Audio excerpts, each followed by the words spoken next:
भीमा आणि नीरा नदीच्या खोऱ्यात सध्या दमदार पाऊस सुरू आहे. या दमदार पावसामुळे उजनी धरणातून सोमवारी सायंकाळी 70,000 क्युसेसनं भीमा नदीमध्ये पाणी सोडलं जात आहे.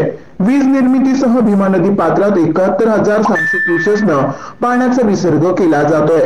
पंढरपूर जवळ मंगळवारी भीमा नदी सुमारे क्युसेसनं सध्या वाहते, तर नीरा नरसिंगपूर येथील जो संगम आहे तेथून 1,04,882 क्युसेसनं विसर्ग भीमा नदी पात्रात सुरू आहे. असाच दमदार पाऊस सुरू राहिल्यास धरणातून सोडण्यात येणाऱ्या पाण्याच्या विसर्गामध्ये केव्हाही वाढ करण्यात येईल असं देखील धरण प्रशासनाकडून जिल्हा प्रशासनाला कळवण्यात आलंय.